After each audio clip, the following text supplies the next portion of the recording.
Welcome to JD teaching channel. நிறையா பேர் SC study plan போட சொன்னீங்க. ஸோ அவங்களுக்கான வீடியோ தான் இது. முயலும் ஆமையும் கூட வெல்லும், முயலாமை வெல்லாது. ஸோ எக்ஸாம் எப்போ வரும் அப்படின்னு சொல்லிட்டு முயற்சியே செய்யாமல் இருக்கிறத விட டெய்லி ஒரு 6 மணி நேரமாவது படிக்கிற மாதிரி இந்த ஸ்டடி பிளான் போட்டிருக்கோம்.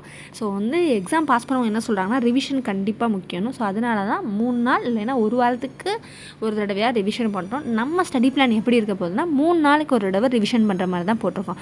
ஏன்னா அப்புறம் 2 தடவை வாரத்துக்கே ரிவிஷன் பண்ணிடலாம். ஸோ ஜிகேக்கு எவ்வளோ டைம் ஸ்பெண்ட் பண்ணுறோம்னா 2.5 மணி நேரம் படிக்கணும் ஒரு நாளைக்கு. சயின்ஸுக்கு 2 மணி நேரம், சைக்காலஜிக்கு 2 to 3 மணி நேரம் டைம் ஸ்பெண்ட் பண்ணுற மாதிரி போட்டிருக்கோம். ஏன்னா ஒர்க்குக்கு போகிறவங்கனால இவ்வளோ தான் படிக்க முடியும். ஸோ 6லேருந்து 7:30 வரைக்கும் டெய்லி டைம் ஸ்பெண்ட் பண்ண பாருங்கள். எந்த டைமாக இருந்தாலும் சரி உங்களுக்கு ஏற்ற மாதிரி மாற்றிக்கோங்க. ஸோ இந்த 3 நாளைக்கான டாபிக் என்னென்னு பார்த்தோன்னா, பாலிட்டிக்கு, இந்திய அரசியலமைப்பு, அடிப்படை உரிமை, அரசு நிறைவேற்றும் கோட்பாடு, அடிப்படை கடமை, குடியுரிமை. ஸோ அதுக்கான என்னென்ன லெசன் புக்கில் இருக்குதுன்னு நம்ம கொடுத்துட்டோம். சைக்காலஜிக்கும் ஒத்த தன்மை அனலாகியும், சயின்ஸுக்கு அளவீடுக்கும் லெசன் என்னென்னு கொடுத்துட்டோம். So all the best. நல்லபடியாக ஸ்டார்ட் பண்ணுறோம். நன்றை செய் அதை இன்றை செய் அப்படின்னு பழமொழிக்கிறாங்க. இன்றைக்கே ஸ்டார்ட் பண்ண போகிறோம். பிடிச்சிருந்தால் லைக் பண்ணுங்கள், சப்ஸ்கிரைப் பண்ணுங்கள். Thank you friends.